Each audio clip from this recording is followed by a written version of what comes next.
Luke John Harrison here. Welcome to episode 176 of the Daily Boom. Sexual is the term and the subject for today's video. I've talked about sex a lot over the years because it's such a thing that's on the forefront of everybody's mind, and it's something that's been quite close to me for a long time now. Obviously, I've been through years where the sex has been terrible. I've been through years where sex has been great. Been through relationships where sex has been great, relationships where sex has been terrible. Now, I've been studying love for a little while as well, which is a funny thing because a lot of people think that love should just be, and it's not. Love is a learned emotion, and you learn a lot about yourself when you start to study love. You start to understand where you went wrong in past relationships. You start to understand where sexually you went wrong. And for me, one of my love languages, if you will, there's several different love languages. One of mine is physical touch. And that's the same for a lot of people, as we feel more valued and more appreciated when we are touched.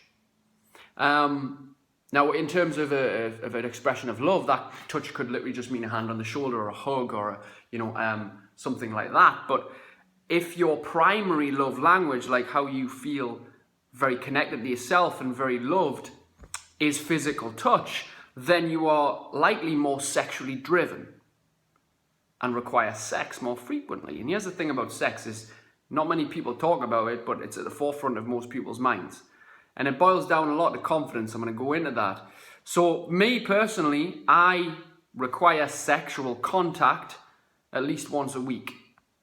And if I don't get it, I'm a little bit under the weather. I'm a little bit ratty.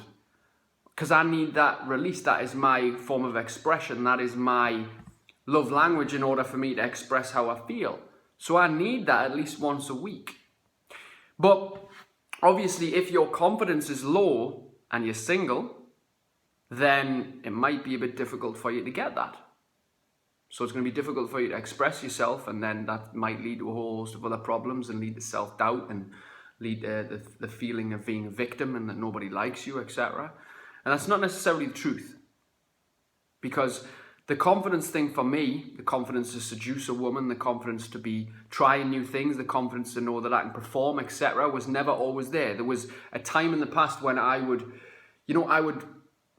be very critical, self-critical of, I shouldn't have done that, and what if I get into this, and what if I can't keep it up, what if I can't get it up, what if, the overthinking mindset that we all have. And this is very relevant to a lot of people, especially single people as well, who maybe don't have very much sexual contact because of a lack of confidence, a lack of having the confidence to ask for it, a lack of confidence for making the first move. And you think, what if my performance is terrible and she tells everybody? What if I can't make an orgasm? What if all the time these thoughts play in our heads all the time? So one of the things that I did to overcome that, if you will, is to start to build my confidence by pushing out of my comfort zone, by consistently trying to do something that makes me a little bit uncomfortable. But it all started with the know-how of working on me, putting me first. Stop doing so much for others and neglecting myself. Self-confidence comes when you start to do things that make you feel better about yourself. Overeating, drinking too much alcohol, watching porn does not ultimately make you feel better about yourself. But eating right, working hard, training, appreciating people, doing something nice for others makes you feel better about yourself. The process is simple, but it's very difficult, okay? The process is not complicated in order to help yourself. The process of improving your self-confidence comes from little daily actions towards pushing out that comfort zone to remind yourself that you're worthy of feeling good. Because it's a lack of self-worth that is killing the world. It's this dramatization that we live in of there always has to be something wrong. There always has to be, like we thrive in chaos. Because in peace and calm and acceptance of who we are, we wouldn't know what the fuck to do. So we get worried of the fact that something is not going wrong in our life.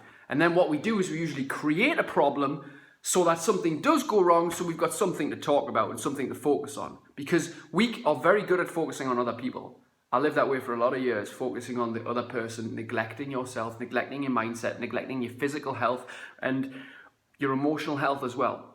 And when we start to neglect ourselves emotionally first, we neglect ourselves physically, which what happens, we turn into a body shape that we don't appreciate. So if we don't appreciate our own body, how do we expect somebody else to appreciate it fully? How can we express ourselves fully sexually? We'll struggle. We do struggle. So confidence is the key here, and it's the big word that is one of the most important traits toward getting what you want in life, because the main thing that's stopping you from moving forward is the fact that you don't feel you're confident enough. But the truth is, maybe you're just not confident yet, okay? Start adding yet to the end of these phrases which hold you back, to the end of these thoughts. I'm just not that confident yet. I'm just not that fit yet. I'm just not that strong yet. I just don't have the willpower yet. But do you want it? If you want it, go get it. Simple message for today. Peace out. Share these words for anybody that may benefit them. Have a good day, guys.